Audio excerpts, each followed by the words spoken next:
It is halftime. Minnesota Timberwolves, Memphis Grizzlies, Game 6. Minnesota is up by 3 points right now, following a 20-point half from Anthony Edwards. Currently, Towns has 9 points. Ant had 16 in the first quarter. Close game. This has been one of the most entertaining series so far. Hopefully it goes to 7. Even though I wanted Memphis to win in 5 games, I'd like to see 7 games of this. Now, you've seen a lot of bad basketball from both teams. A lot of silly, boneheaded mistakes throughout the entire series. But it's entertaining. So, sign me up for a Game 7. I really don't care. Ja Morant, though, 4 points, 2 rebounds, 5 assists. 5 assists is great. But, yeah, he just hasn't been good from the majority of this series. The last game was good. He finally showed up, and it took him to the 4th quarter. So, better late than never. But has not been good at all this series. I would have to say Desmond Bane has been their best and most consistent player throughout the series. Dylan Brooks, good in this half, 10 points. Brandon Clark, 12 points. They've inserted him into the lineup instead of Steven Adams, which is perfectly fine. But yeah, Ja Morant has not been good at all this series, which is kind of disappointing. I mean, they had the 20-2 record without him playing. They're not going to play that well without him in the playoffs, and they're still playing good, even though he's not playing like his usual self. I just don't get it. Thought he would be playing a lot better in this series. I really did, and I thought they had a good chance to knock off Golden State, assuming Ja Morant was playing high-quality basketball. Hasn't done that for the most part in this series. I still think they win this series overall, but when it comes to beating Golden State, I don't think so. Not the way they played in these 5-6 games going on currently. Let's talk about the series that were concluded yesterday and a couple of days ago. Philly closed out Toronto, Phoenix closed out New Orleans, and Golden State closed out Denver. When it comes to Denver, I'm not surprised that Golden State 1-5. I'll expect them to sweep, but you know how it is in those closeout games, how guys play great and the pride. But Jokic, he did the best he could. Averaging like 30, 13, and 5. Yeah, those are MVP caliber numbers. I'm glad he had, stronger games as the series waned on, because the first 2 just weren't looking that right, even though his numbers were pretty good. Glad he had MVP caliber games. Joel Embiid had a great game to close out Toronto. And speaking on Joel Embiid, actually, because this news came out around an hour ago, right before the tip-off of Minnesota and Memphis.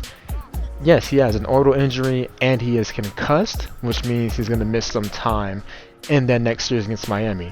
Now, this is unfortunate because if they actually close them out in Games 4, Game 5, it's likely that these injuries don't occur. I mean, it still could happen, but this did happen late into the game while they were up 20-plus points. For some reason, Siakam and Joel Embiid were still in that game. No idea why. But it results in him getting injured, orbital injury, concussion. He already has issues with his thumb on his shooting hand with the ligament being torn. So I think he misses game 1 and 2. He just gotta hope they split and he's ready to go for game 3. He'll most likely wear a mask. Huge gut punch for Philadelphia. I really like their chance to advance in the Eastern Conference Finals before this injury occurred. But being that Joe is gonna be very banged up with the torn ligament in the shooting hand, orbital injury, he's gonna be wearing a mask, coming off concussion, I do not like their chance for winning in this series. They could still do it, but I lean towards Miami winning this in 7 games. I really do. You just gotta hope James Harden will be better. But that hamstring injury has definitely done its damage on James Harden, and he's also aging, so it could just be some aggression. But he's just not able to get by the finish the way he used to. And of course, his percentages are down. Still an elite playmaker. He can still light you up for a game, but you're gonna need him to be more consistent on that scoring end, and I don't think he's gonna be able to do it. Especially in these first couple of games, he's going to get that Trae Young treatment, being that Joel most likely won't play in Game 1, at least in Game 1. So, I'm leaning towards Miami winning this series. And now, something that's a lot more solidified when it comes to the other side of the East. Whoever wins that Boston-Milwaukee series, they are going to the finals. Because I definitely think either one of those teams can beat Miami handily, at least 5 to 6 games. But I have to lean towards Boston because they are getting Robert Williams back. And Chris Middleton's likely not going to be playing that series at all because of his MCL sprain. So I lean towards Boston winning this series in 7 games.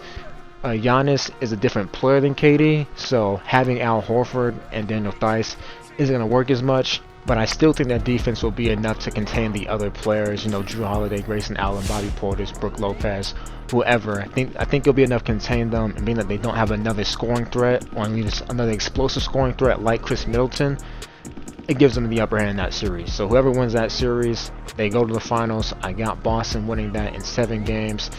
You're going to need Giannis to essentially be perfect for all those games. He's going to likely have one bad game. The defense may get to him. He may not hit his shots the way you typically expect him to. Or you could have Drew Holiday or, Grayson Allen, whoever being suffocated by the Boston defense, no matter what Giannis does in that game. So I got them winning that series in 7 games. It looks like the East Finals will be Miami and the Boston Celtics. I would have Boston winning that series in 6 games. I have no idea how the West is going to unfold yet due to the uncertainty of some of these teams. Dallas did close out Utah on the road yesterday, which isn't surprising at all because Utah struggled to beat Boston without Luka, and Luka had a okay game his first game back, but he's testing the calf, seeing if he's alright, and then second game back, game 6, he did his thing. 24, 8, 7 I believe, couple steals, couple blocks. Yeah, and Utah had a chance to win the game off a Bojan 3, got him up in the air with a pump fake, relocated, pulled it, it was short, and that's the series. Mike Conley had a crucial fourth quarter turnover, which led to Utah losing. Rudy Gobert was Rudy Gobert, didn't score that much, and he had a game where he had 15 boards, only had 6 points, 6 touches really.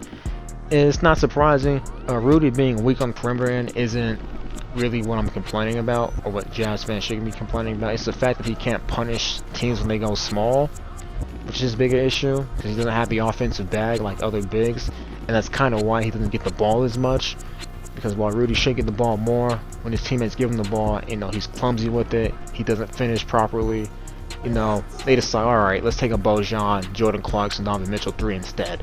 It's a double-edged sword with the Utah Jazz. Rudy should get the ball more. The Utah Jazz perimeter play should be able to defend on the perimeter better instead of relying on Rudy to do everything on defense. It's just a mess. I think they blow it up in this offseason.